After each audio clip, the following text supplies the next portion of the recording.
السلام علیکم ورحمۃ اللہ وبرکاتہ۔ رڈار نیوز میں خوش آمدید۔ میں ہوں آپ کا ہوسٹ قاسم۔ امید ہے آپ سب خیریت کے ساتھ ہوں گے۔ ہمارا آج کا ٹاپک اور موضوع سوشل میڈیا پر گستاخی کرنے والے اکاؤنٹس کو ٹارگٹ کرنا۔ ویڈیو شروع کرنے سے پہلے آپ سے گزارش ہے ہمارے چینل کو سبسکرائب کریں اور ساتھ والے بیل کے آئیکن پر بھی کلک کریں تاکہ آپ کو آنے والی ہر ویڈیو کا نوٹیفیکیشن سب سے پہلے ملے۔ نبی کریم صلی اللہ علیہ وسلم کے بارے میں بہت کچھ لکھا گیا اور بہت کچھ لکھا جا رہا ہے۔ اگر سارے جہاں کے جن و انس مل کر بھی نبی آخر الزماں حضرت محمد صلی اللہ علیہ وسلم کی شان اقدس میں لکھنا شروع کر دیں تو زندگیاں ختم ہو جائیں گی، مگر رسالت مآب صلی اللہ علیہ وسلم کی شان کا کوئی ایک باب بھی مکمل نہیں ہو سکے گا۔ اللہ رب العزت نے حضرت محمد صلی اللہ علیہ وسلم کو ایسا بنایا ہے کہ نہ اس سے پہلے کوئی ایسا بنایا نہ بعد میں کوئی بنایا جائے گا۔ سب سے اعلیٰ، سب سے اجمل، سب سے افضل، سب سے اکمل، سب سے ارفع، سب سے انور۔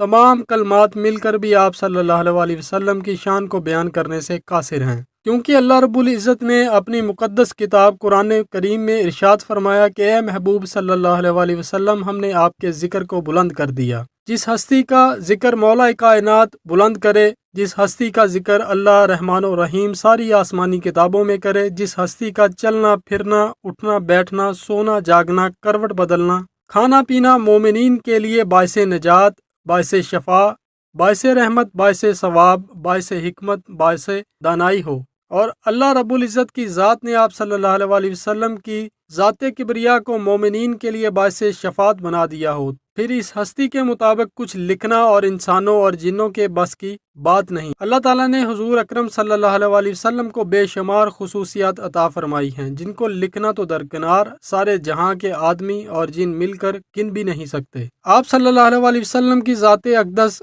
الفاظ اور ان کی تعبیرات سے بہت بلند و بالا ہیں۔ جیسا کہ آپ سب لوگ جانتے ہیں، پچھلے دنوں سے ایک اکاؤنٹ مسلسل ہمارے پیارے نبی کریم صلی اللہ علیہ وسلم کی شان میں گستاخیاں کر رہا تھا، جس کو آپ تمام محب وطن پاکستانیوں نے رپورٹ کرنے میں بڑھ چڑھ کر حصہ لیا اور ماہ رمضان کے اس مقدس مہینے میں بے شمار نیکیاں اپنے نامہ اعمال میں محفوظ کیں۔ اس گستاخ کی آئی ڈی کو رپورٹ کرنے میں سارا کریڈٹ تمام محب وطن پاکستانیوں مسلمانوں کے کھاتے میں جاتا ہے۔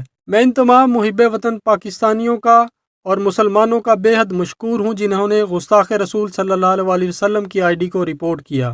لیکن یہاں پر ایک بات ضرور اپنے ذہن میں رکھیں، کوئی بھی ایسی آئی ڈی جس پر گستاخی کی جا رہی ہو یا ریاست مخالف پراپیگنڈا کیا جا رہا ہو، اس کے اسکرین شاٹ خدا را کہیں پر بھی شیئر نہ کیا کریں۔ صرف اس آئی ڈی کا، گروپ کا یا پیج کا لنک دیا کریں، کیونکہ اگر ہم خود گستاخانہ مواد شیئر کرنے پر لگ جائیں گے تو اس کا مطلب یہ ہوتا ہے کہ ہم خود اسلام کی توہین کر رہے ہیں۔ تو اس لیے آپ سب سے گزارش ہے ایسے گستاخانہ کنٹینٹ کو کہیں پر بھی شیئر نہ کیا کریں۔ گستاخی کرنے والا اکاؤنٹ بلاک ہو گیا اور اس کی گرفتاری کے لیے بیرون ملک ٹیمیں تشکیل دے دی گئیں۔ گستاخی کرنے والے ملعون انسان کا تعلق پاکستان سے ہے، لیکن وہ اس وقت بیرون ملک بیٹھا ہے۔ انشاءاللہ انٹرپول کے ذریعے بہت جلد گستاخ رسول صلی اللہ علیہ وسلم کو پاکستان لایا جائے گا اور قرار واقعی سزا دی جائے گی۔ امید ہے آپ کو یہ ویڈیو پسند آئی ہوگی۔ پلیز اس ویڈیو کو شیئر کریں اور مزید اچھی ویڈیوز کے لیے ہمارے ساتھ رہیں اور ہمارے چینل کو سبسکرائب کریں۔